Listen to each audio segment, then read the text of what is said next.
সদৌ অসম আদিবাসী ছাত্ৰ সন্থাই আমি ক'ব বিচাৰিছোঁ যি কেইটাই পাখণ্ডই আজি নিউ দিল্লীৰ এই ছোৱালীজনীৰ ওপৰত যোনটো কাণ্ড কৰিছে হত্যা কৰিছে ধৰ্ষণ কৰি সেই কেইটা ব্যক্তিৰ ওপৰত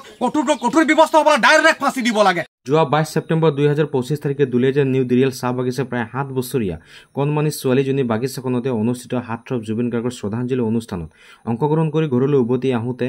দুৰ্বৃত্তই অপহৰণ কৰি ছোৱালীজনীক ধৰ্ষণ আৰু হত্যা কৰি চাহ বাগিচাখনৰ নলা এটাত পেলাই থয়। পিছদিনা স্থানীয় লোকে ছোৱালীজনীৰ মৃতদেহ উলংগ অৱস্থাত বাগিচাৰ নলাত পায় আৰু আৰক্ষীক অৱগত কৰে। ঘটনাটোৰ খবৰ পাই আশা আটছা আৰু মহিলা সমিতিৰ বিষয়ববীয়াসকলে মৃত ছোৱালীজনীৰ ঘৰত উপস্থিত হৈ পৰিয়াল লোকক সাক্ষাৎ কৰাৰ লগতে এই ঘটনাত জড়িত লোকসকলক কঠোৰ শাস্তি প্ৰদান কৰিবলৈ চৰকাৰ তথা প্ৰশাসনক দাবী জনায়।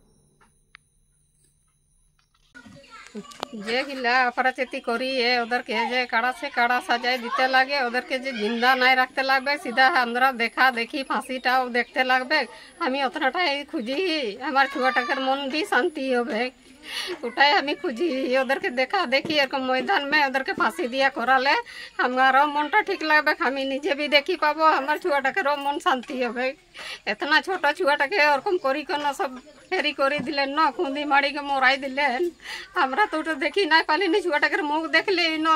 छुआटाके खोजार करी के पाली दूसरा दिन है हमरा पाई फौजीर में गोटा रात की कम होले छुआटा कांदी कांदी कन तो उतार खातिर जे काड़ा से काड़ा सजा उधर के देख जे जिंदा उधर के नहीं छोड़ो सजाए लेकिन के जमीन लेकिन के ओके निकला तो नहीं पारबेन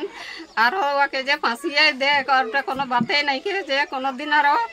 क्यों आंगली उठा तो नहीं पारबे कोनो बेटा छुआ भी सांस नहीं करबे जे कोनो बेटी छुआ के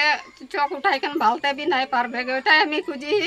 इधर के होले छोड़ते दरकार है नहीं कि इधर के होले सीधा फांसी ही लगबे माने सीधा फांसी ही लगबे तो बे हमारे छुआटा कर जे आत्माटा शांति भी होबे कितना किन गोली गोली किन कांदले छुआटा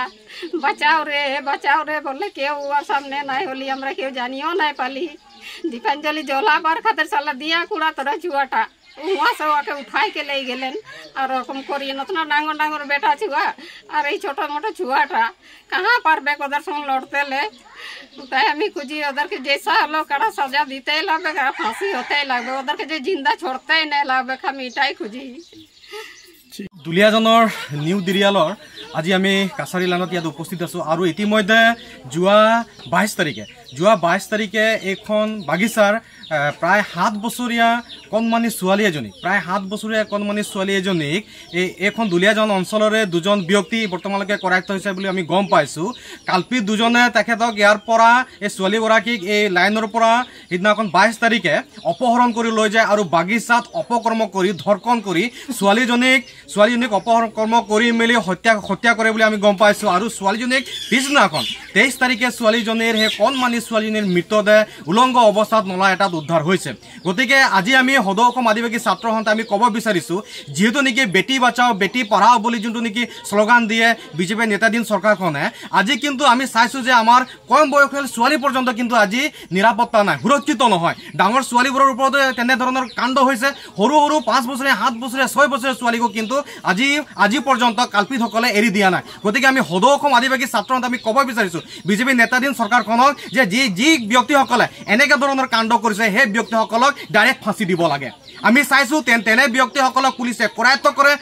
কৰাৰ পিছত জেল হাজোলৈ প্ৰেৰণ কৰে। জেল হাজোলৈ প্ৰেৰণ কৰাৰ পিছত আমি চাই পাওঁ কেইবা মাহৰ পিছত তেওঁলোক ওলাই আহে আৰু মুকলি আকাশৰ তলত তেওঁলোকে আৰু পুনৰ বিচৰণ কৰি থাকে আৰু সেই ব্যক্তিসকলে পুনৰ এনেকুৱা ধৰণৰ জঘন্য কাণ্ড কৰি থাকে। গতিকে আমি সদৌ অসম আদিবাসী ছাত্ৰ সন্থাই আমি ক'ব বিচাৰিছোঁ যি কেইটাই পাখণ্ডই আজি নিউ দিল্লীৰ এই ছোৱালীজনীৰ ওপৰত যোনটো কাণ্ড কৰিছে হত্যা কৰিছে ধৰ্ষণ কৰি সেই কেইটা ব্যক্তিৰ ওপৰত কঠোৰ ব্যৱস্থা হ'ব ডাইৰেক্ট ফাঁচি দিব লাগে যাতে কোনো ব্যক্তি আৰু এনেকুৱা ধৰণৰ কাণ্ড কৰিব নোৱাৰে যাতে অন্যান্য যি ব্যক্তি এনে বেয়া যদি তেওঁলোকে মনত ভাবে কোনো সৰু ছোৱালী হওক বা কোনো মহিলাৰ প্ৰতি হওক তেওঁলোকে ভয় কৰিব। গতিকে আমি সদৌ অসম আদিবাসী ছাত্ৰ সন্থাই আমি দাবী জনাইছোঁ ইতিমধ্যে আমি গম পাইছোঁ দুজন কালপিতক ইয়াৰ লগত জড়িত দুজন কালপিতক